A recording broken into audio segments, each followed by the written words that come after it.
कोकण म्हणजे स्वर्गसुख आहे हे आजपर्यंत फक्त ऐकलं होतं, पण जेव्हा खरंच आपण ते प्रत्यक्षात अनुभवतो ना, तो एक्सपिरियन्स काहीतरी वेगळाच असतो. नेक्स्ट डे सकाळचा पहिला प्लॅन होता सनराईज बघायचा, पण आदल्या दिवशी सगळे इतके जास्त दमले होते ना, की कोणीच उठलं नाही.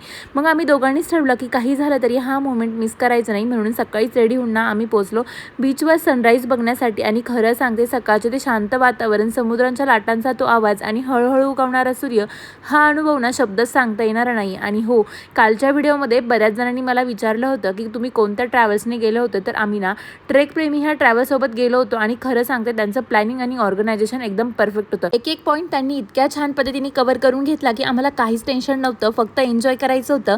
जर तुम्ही पण ट्रिपचा प्लॅन करत असाल ना, तर नक्की त्यांच्या पेजला व्हिजिट करा. त्यांचा आयडी ना मी खाली मेन्शन करते. त्यानंतर सेकंड पॉईंट होता तो म्हणजे मालवणमध्ये समुद्राच्या मध्यभागी उभा असलेला सिंधुदुर्ग किल्ला. हा किल्ला ना आपल्या महाराजांनी 1964 ते 1967 ह्या काळात बांधला होता. आणि सगळ्यात खास गोष्ट म्हणजे ना, ह्या किल्ल्यामध्ये शिवाजी महाराजांचं मंदिर आहे.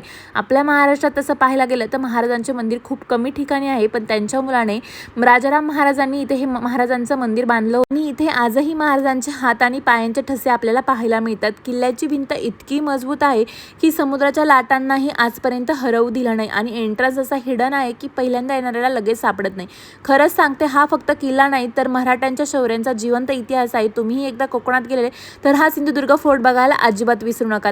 त्यानंतर घरी येताना देवगडचा प्रसिद्ध असणारा हापूस आंबा घेतला. आणि इथेच आमच्या कोकणच्या ट्रिपचा मेमोरेबल एंड झाला. Thanks for watching and bye.